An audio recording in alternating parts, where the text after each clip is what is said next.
Hello hi everyone, welcome to the text book NET JRF. आज 2 जनवरी 2026 shift 1 का paper मैं आपके सामने हूबहू प्रेजेंट करने जा रहा हूं। बिल्कुल सही वीडियो पर आ चुके हैं। देखिए, ये आज का वीडियो है। सबसे पहले तो बेटा मैं आपको, जैसे आपका एग्जामिनेशन स्टार्ट होता है ना, सबसे पहले डीआई के 5 क्वेश्चंस आते हैं। ये रही एग्जैक्ट डीआई बेटा, जो आज के एग्जामिनेशन में आपकी साथ पूछी गई थी। ये क्वेश्चन है, ये पूरी टेबल है और ये क्वेश्चन है। इसके पूरे 5 क्वेश्चंस है। मैं आपको अभी आगे दिखाता हूं। इसके अलावा ये देखिए, एक पहले बहुत छोटी चीज दिखाता हूं। डीआई के बाद रीजनिंग, मैथ रीजनिंग आती है ना बेटा, वो एक क्वेश्चन सॉल्व कर लेते जल्दी से। और ये चैनल हमारा नया है, इसको अभी सब्सक्राइब करिए। पूरा पेपर मैं आपके सामने रखता हूं। ये बेटा वर्ड दे रखे हैं और ये कोड दे रखा है। जब भी कभी क्वेश्चन है, ऐसा क्वेश्चन 2024 में भी पूछा गया था और आज फिर से 2026 में क्वेश्चन आया है बच्चों। इसमें क्या करना है, जो ये कोड दे रखा है, इसे CRAB लिखा हुआ है। क्या लिखा हुआ है? CRAB लिखा हुआ है। इसका कोड सी की अल्फाबेट पोजीशन 3 होती है, R18 होती है, A1 होता है, B2 होता है। इसको जोड़िए, 18 3 21 और 1 22 और 2 24 आ रहा है। बस उसके कोड से मैच कराना है बेटा। ये क्रैप से मैच हो गया, ठीक है। ए का थर्ड से दूसरा और चेक कर लो, जिसे बार्क लिखा हुआ है, BARK। B फॉर 2 होता है, A for 1, R for 18, K for 11। 2 और 1 3 18, 29 और 1 30 और 2 32, ये 32 आ गया बेटा। ये 32 मैच कर गया। ऐसे ओवर का भी ऐड जोड़ लोगे आप, OVER। O15 होता है, V22 होता है, E5 होता है और R18 होता है। 22 और 18 क्या होता है? 40 हो गया। 40 और 20 60 हो गया। ये 60 आ रहा है बेटा, इससे मैच कर रहा है, तो ये वाला इससे मैच कर जाएगा।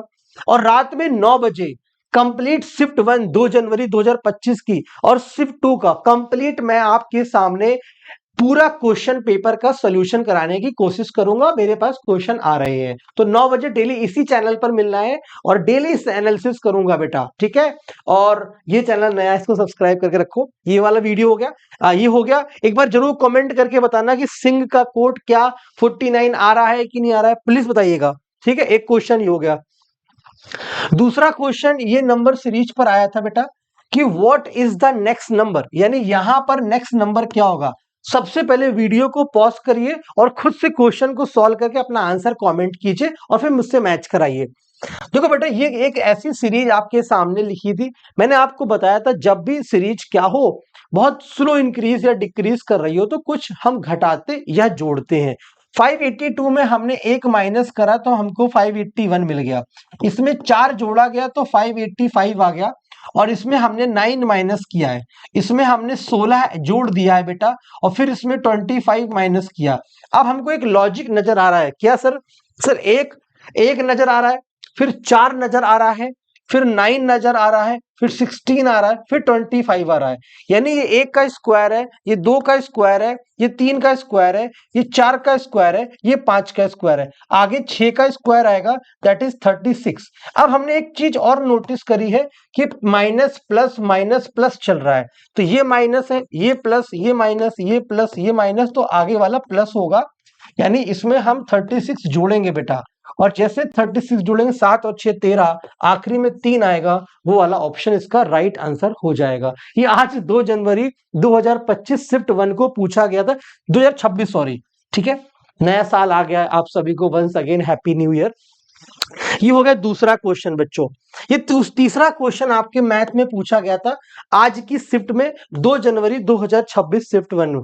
आप वीडियो को पॉज कर सकते हैं, क्वेश्चन को सॉल्व कर सकते हैं, हमारे सोल्यूशन से अपना आंसर भी मैच करा सकते हैं। आइए मैं आपके सामने सॉल्व करता हूं ये क्वेश्चन। चलो, अच्छा है ना? मजा आ रहा है कि नहीं आ रहा है? सारे क्वेश्चन हूबहू लेकर आया हूं आपके सामने।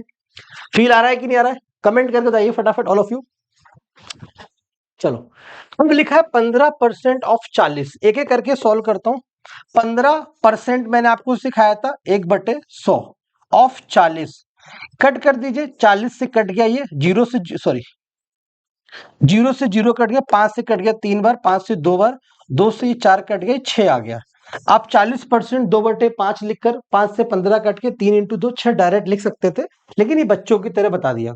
कह रहा 15% ऑफ 40 ये ग्रेटर है बेटा, यानी ये बड़ा होना चाहिए किससे? 25% ऑफ एनी नंबर। हमने मान लिया कोई नंबर n है बेटा, एन का 25% कितना होगा, एन का 25% 25/100, आप डायरेक्ट 1/4 भी लिख सकते हैं, है ना। ग्रेटर देन ग्रेटर ये है ना 25% ऑफ एनी नंबर बाई 2, यानी 2 से बड़ा है। 15% किसी संख्या का 40, 15% किसी संख्या का 40 वो ग्रेटर है 25% ऑफ एनी नंबर 2, यानी जो ये 6 है इस संख्या के 25 नंबर से 2 बड़ा है ये बेटा। फिर से समझो सवाल क्या कह रहा है। 15%, 40 का 15%, हिंदी वाले देखो बेटा, 40 का 15% किसी संख्या n के 25% से 2 ज्यादा है, ठीक है। ये 25 से कटा 4 बार, तो सवाल की इक्वेशन क्या बनी बेटा, ज्यादा है, मतलब इसको हटाइए और इसको बराबर लिखिए। अब क्या हुआ बच्चों, 6 बराबर n/4 -2। अब ये 2 इधर आएगा, सॉरी ये +2, 2 इधर आएगा तो कितना हो जाएगा, 6 - 2 4 बराबर n/4, और n बराबर 4 × 4 16, यानी वह संख्या 16 है। सवाल भी कह रहा है वह नंबर 16 है, इसका मतलब हमारा ए वाला विकल्प ट्रू है। समझ में आया, ए स्टेटमेंट 100% ट्रू है। क्यों ट्रू है, क्योंकि आपके सामने प्रॉपर सॉल्यूशन है। क्लियर है बेटा, फिर से समझाता हूं। 40 का ये दूसरा क्वेश्चन आते हैं फटाक से, 1 सही 1/2, ये शॉर्ट ट्रिक से कर सकते हो। क्वेश्चन लिखा था 1 + 1/2 और 1 + 1/2, 1 + 1/3, 1 + 1/3, 1 + 1/4, ऐसे करते हुए 1 + 1/120 लिखा हुआ है, और कह रहा है इसकी वैल्यू आनी चाहिए कितनी, 1/120 60.5 आनी चाहिए। हम चेक करेंगे क्या इसकी वैल्यू 60.5 आ रही है। आइए, जब बेटा इसमें हम लोग एलसीएम लेंगे तो यहाँ 2 आएगा, 2 और 1 3, 3 आएगा। यहाँ पे एलसीएम लेंगे 3 और 1 जोड़ेंगे 4 आएगा, 4 एलसीएम लेंगे 1 जोड़ेंगे 5 आएगा। ऐसे करते हुए देखो 3/2 है ना, तो ये 3 से 3 कटा, ये 4 से 4 कटा, ऐसे 5 से कटेगा, ऐसे 6 से कटता जाएगा। यहाँ एलसीएम लोग 120, 120 और 121, ये 120 से कट जाएगा, ये सारे नंबर कट जाएंगे, बचेगा ऊपर वाला 121 और नीचे वाला 2 बचेगा, ठीक है। तो ये कट के आएगा 2 से 6 12 60.5, तो यही तो बोल रहा था लाने के लिए, तो ये सवाल का राइट आंसर हो गया, ठीक है। क्लियर है एवरीवन, यस और नो। ये बाकी के 2 क्वेश्चन मैं रात में 9 बजे सॉल्व कराऊंगा। क्या होगा बच्चों, बाकी के 2 क्वेश्चन रात में 9 बजे सॉल्व कराऊंगा, ठीक है। ओके बच्चों, ये हो गया। एक क्वेश्चन हमारे एग्जामिनेशन में ये आया था बेटा, एग्जैक्ट क्वेश्चन है, हमें इसके डिक्रीजिंग ऑर्डर में लगाना है। सवाल का एक बार नंबर सही से लिख देता हूं, 9/11, 8/9, 4/7, ये 3/5 लिखा हुआ है, और 8/15, इसको डिक्रीजिंग ऑर्डर में, तो इसको भाग दीजिए, जो वैल्यू पहले बड़ी है वो लिखिए, उससे छोटी लिखिए, फिर उससे छोटी, फिर सबसे छोटी, और इसका आंसर कमेंट कीजिएगा क्या आएगा, ठीक है। सब पढ़ाया हुआ है, कल ही बताया था। ये क्वेश्चन एक मैथ का है, ये आज आया था 2 जनवरी 2026। सर पूरा पेपर लेकर आ गए क्या, बिल्कुल बेटा पूरा पेपर आपके लिए लेकर आ गए। मेहनत करते हैं, एग्जामिनेशन सेंटर पे जाते हैं आप सबके लिए, इसीलिए कहते हैं चैनल हमारा है, नया चैनल है, इसको बहुत प्यार दीजिए, बहुत सब्सक्राइब कीजिए, इतना कीजिए कि हम भी आपके लिए बहुत मेहनत करें। आइए ये वाला सवाल सॉल्व करके दिखा देता हूं। देखो बेटा, जब भी आप पैसे कमाओगे, इनकम, आप जब भी बेटा इनकम करोगे तो आप 2 जगह पैसा लगाओगे, एक तो पैसे को बचाओगे और दूसरा पैसे को क्या करोगे बेटा, खर्च करोगे। तो इनकम बराबर क्या होता है, एक्सपेंडिचर प्लस सेविंग होता है बेटा, ठीक है। इनकम बराबर एक्सपेंडिचर प्लस सेविंग होता है बेटा। तो अगर हम इनकम जितनी कमाई, अगर हम उस जितना कमाया और उससे बचाया हुआ हटा दे बेटा, तो सिर्फ और सिर्फ हमारा खर्चा बचेगा। जैसे मान लो मैंने 1 लाख रुपए कमाया, मैंने कहा सर 20,000 रुपए मैं बचाऊंगा, इसका मतलब मैं 80,000 रुपए खर्च कर रहा था। क्लियर है बच्चों। आइए, इनकम का रेशियो दे रखा है, रेशियो ऑफ इनकम, 2 व्यक्तियों की आय का अनुपात 3 और 2 दे रखा है, ये रेशियो है बेटा 3 और 2, तो इनकम कितनी होगी 3x और 2x, ये हमने मान लिया बेटा। तो रेशियो को हम ऐसे लिखते हैं 3x और 2x, इनकम माइनस सेविंग, तो कह रहा है कि दोनों लोग 3,000 बचाते हैं, अगर हम इन दोनों से 3,000 हटा देंगे तो हमको खर्चा मिल जाएगा, ऊपर खर्चा, और खर्चे का अनुपात हमको सवाल ने 5/3 दे रखा है, यानी ये भी बेटा क्या लिखा हुआ है, खर्चा लिखा हुआ है, और ये भी खर्चा लिखा हुआ है, दोनों जगह एक्सपेंडिचर का रेशियो लिखा हुआ है, क्योंकि जब इनकम से सेविंग को माइनस करोगे, आय से बचत को घटाओगे, तो खर्चे के पास पहुंचोगे, तो दोनों जगह बेटा मैंने खर्चा ही मेंशन कर दिया है। क्लियर है, यस और नो, मजा आया। अब कुछ नहीं करना है, क्रॉस मल्टीप्लाई करना है, 3 इंटू 3 9x बराबर 9000 बराबर 5 इंटू 2 10 x बराबर 5000। ये इधर जाएगा x बचेगा, ये इधर आएगा तो 15 में से 9 जाएगा, 6000 बचेगा। x की वैल्यू 6 आ गई। अब कह रहा है a की इनकम बताओ, तो a की इनकम 3x थी बेटा, तो 3x की वैल्यू कितनी हुई, 6 इंटू 3 18,000। तो a की आय 18,000 हो जाएगी। b की आय कितनी होगी ये आप कमेंट करके हमें बताइए। ठीक है बच्चों, सवाल मिल गए। अब ये DI के जो ये क्वेश्चन है पहला दूसरा, ये मैं आज आपको रात में सॉल्व करूंगा। अब आते हैं मैथमेटिकल रीजनिंग हो गया। अब मैं आपको एक ICT की तरफ लेकर आता हूं बच्चों। मैथ होगी, रीजनिंग होगी, अभी एक दो क्वेश्चन और भी हैं जो अभी टाइप हो रहे हैं। मैं रात में 9 बजे कंप्लीट पेपर आपको दे दूंगा। ठीक है, ICT की बात करें, आया था USB का फुल फॉर्म क्या होता है। मुझे लगता है मैंने कम से कम 200 बार ये USB का फुल फॉर्म बताया होगा और अपनी क्लासेस में करवाया है, तो कमेंट कर दीजिएगा। मैं कर देता हूं, यूनिवर्सल सीरियल बस होता है USB का फुल फॉर्म। एक आया था ये पहला क्वेश्चन, और दूसरा मैच द कॉलम पे क्वेश्चन आया था। CPU लिखा था, रोम लिखा था, कीबोर्ड लिखा था, मॉनिटर लिखा था, और एक तब लिखा था इनपुट, प्रोसेसिंग यूनिट, आउटपुट और मेमोरी। अब आप इसको मैच नहीं करा पाओगे, कमेंट करके इसका आंसर देना, क्योंकि मैंने तो बहुत पढ़ा रखा है। तीसरा क्वेश्चन आया था, बताइए कौन कौन सा वोलाटाइल है। ऐसे 4 ऑप्शन आए थे। ये पूछा गया था कौन कौन से वोलाटाइल है। वोलाटाइल क्या होते हैं, जो कि पावर के लॉस्ट होने पर डेटा को लॉस्ट कर जाए, है ना। टेम्परेरी मेमोरीज होती है, उन्हीं को हम लोग वोलाटाइल कहते हैं। SSD, HDD, अलग अलग, रोम भी एक ऑप्शन में था। ऐसे अलग अलग करके ऑप्शन हमसे दिए गए थे और बच्चों के क्वेश्चन इसके बारे में बताया था। ये हो गया तीसरा ICT से। चौथा क्वेश्चन जो ICT से आया था वो मैं आपको अभी बताता हूं। ठीक है, तब तक मैं आपको LR के पास लेकर आता हूं। LR में हेतु भाषा से 2 क्वेश्चन आए थे बच्चों। किससे, हेतवा से 2 क्वेश्चन आए थे। पहला क्वेश्चन तो एग्जैक्ट हूबहू ये रहा कि साउंड इज इटर्नल, यानी ध्वनि शाश्वत है, बिकॉज इट इज कॉज, चूंकि यह उत्पन्न होती है। तो इसमें 4 ऑप्शन दे रखे थे, ये सब विचार फैलेसी है, विरुद्ध फैलेसी है, बाधित फैलेसी है, या असिद्ध फैलेसी है। आपको अब कमेंट करना है। हिंदी बताता हूं, ध्वनि शाश्वत है चूंकि यह उत्पन्न होती है। मैंने ये 50 बार बताया है। मैं आपको फिर से हिंट करता हूं, ये हेतु है, ये मेजर टर्म है, ये माइनर टर्म है। बताओ कॉस और इंटरनल दोनों एक साथ है, कौन सी फैलेसी होगी, कमेंट करके बता दीजिए। तो एक और हेतु से क्वेश्चन आया था, वो उसकी कैरेक्टरिस्टिक के ऊपर क्वेश्चन था।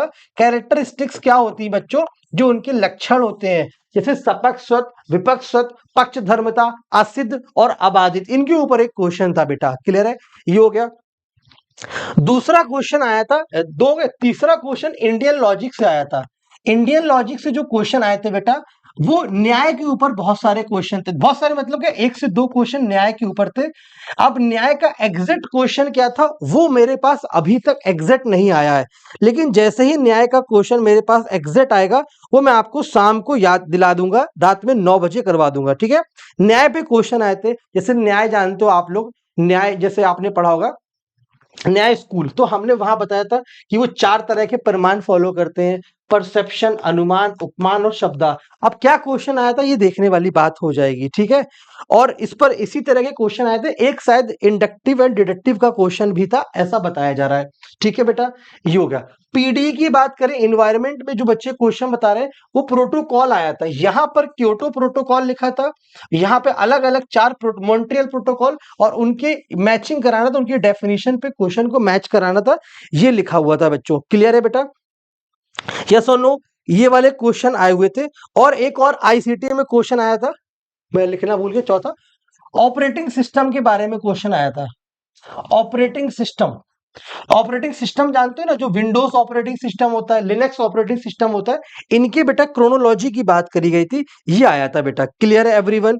इसके अलावा अगर हम बात करें आपके टीचिंग एप्टीट्यूड की बात करें बच्चों, तो टीचिंग एप्टीट्यूड में जो क्वेश्चन है, तो स्वयं का स्टैब्लिश ईयर ना, स्वयं का स्टैब्लिश ईयर, बताइए भैया स्वयं का स्टैब्लिश ईयर क्या होगा, एग्जैक्ट डेट के साथ, जुलाई 17 जो भी है आप बताइएगा, मैं आपको रात में 9 बजे तो एग्जैक्ट सॉल्यूशन दूंगा ही दूंगा बेटा। ठीक है, और कौन सा आया था PD में क्वेश्चन, एक तो ये हो गया। ठीक है, PD का एक क्वेश्चन हो गया। दूसरा क्वेश्चन आया था डिसीज के ऊपर, कि ब्लैक फुट डिसीज के बारे में। कौन सी बेटा? ब्लैक फुट डिसीज का क्वेश्चन आया था कि जो ब्लैक फुट डिसीज होती है वो किसके किसके कारण होती है, किसके कॉन्टेमिनेशन के कॉज बाई, आप बताना, वो कमेंट करना, आर्सेनिक एंड व्हाटएवर आप जो है वो आप कमेंट कर देना प्लीज, ठीक है। इतनी बातें क्लियर है बच्चों। और एनईपी 2020 से 2 से 3 क्वेश्चन पूछे गए थे। अगर मैं हायर एजुकेशन की बात करूंगा तो एनईपी 20 नेशनल एजुकेशन पॉलिसी 2020 पे 2 से 3 क्वेश्चन थे, स्टेटमेंट के फॉर्म में क्वेश्चन थे, वो करवाने की बात की गई थी बेटा। क्लियर है बेटा? यस और नो? अब हम आते हैं रिसर्च एप्टीट्यूड के पास आपको लेकर। रिसर्च एप्टीट्यूड की बात करें तो पहला क्वेश्चन सैंपलिंग से था, जिसमें हमको अलग अलग सैंपलिंग लिखी थी, जैसे स्नोबॉल सैंपलिंग है, कोटा सैंपलिंग है ना, अलग अलग सैंपलिंग, उनकी डेफिनेशन से मैच कराना था। पहला क्वेश्चन ये था। दूसरा क्वेश्चन जो पूछा गया था बेटा सैंपलिंग में, इसमें रिसर्च में, जो सेकंड क्वेश्चन था वो था टाइप्स ऑफ रिसर्च पर। टाइप्स ऑफ रिसर्च पर क्वेश्चन आपकी रिसर्च में आया था। जैसे आपका एक्सपेरिमेंट रिसर्च हो गया, क्वालिटेटिव रिसर्च हो गया, क्वांटिटेटिव रिसर्च हो गया, ऐसे करके ऑप्शंस आपके पूछे गए थे बेटा। क्लियर है? तो आपको मेरी बात समझ में आ रही है? ये हो गया, ठीक है। और इसमें न्यूमेरिकल कोई क्वेश्चन भी नहीं आया था, बच्चों ने कहा कि कोई भी न्यूमेरिकल नहीं आया था, स्टैटिस्टिक का कोई भी क्वेश्चन इसमें नहीं पूछा गया बच्चों, ठीक है। हायर एजुकेशन की बात करें, एक क्वेश्चन, दो क्वेश्चन तो इससे होगा एनईपी से। तीसरा तीसरा जो क्वेश्चन आया था NEEC HEGC,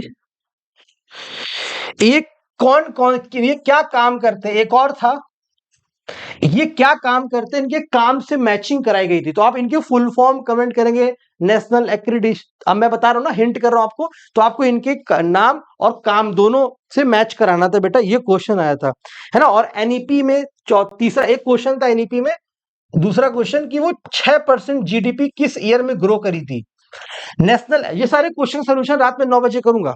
एनईपी 2020 में 6% जीडीपी का गोल जो रखा गया था वो किस ईयर में बच्चों रखा गया था, ठीक है। अच्छा, कम्युनिकेशन रह गया। कम्युनिकेशन की बात करते हैं तो अभी हमारे एग्जाम में कोई भी मूवीज बेस्ड क्वेश्चन नहीं आ रहे, इस तरह का कोई क्वेश्चन नहीं आ रहा, लेकिन आपका क्रोनोलॉजी आया था कि बुक के बारे में बताना था, आपके रेडियो के बारे में बताना था, और फिल्म के बारे में बताना था, और न्यूज़पेपर के बारे में। इनका क्रोनोलॉजी बेस्ड क्वेश्चन आया था, कौन सा किस ईयर में आया, ये बेटा इसका आंसर क्वेश्चन पूछा गया था, ठीक है। तो आज की वीडियो को मैं यहीं पे रखता हूं, आप फटाफट इस चैनल को सब्सक्राइब कर लो, क्योंकि रात में 9 बजे सेशन भी आपको, ये सेशन था अभी 9 बजे, जो आपकी ये डीआई है ना, ये पूरी सॉल्यूशन करूंगा आज रात में 9 बजे। और जितने क्वेश्चन मैंने आपको बताए हैं और सॉल्व करा है, उनको समझिए, आगे वाली शिफ्ट में इंपॉर्टेंट होंगे, और रात में 9 बजे सॉल्व करेंगे। वीडियो को लाइक करके हमारे चैनल सब्सक्राइब करें। मिलते रात में 9 बजे, तब तक के लिए शुक्रिया बच्चों।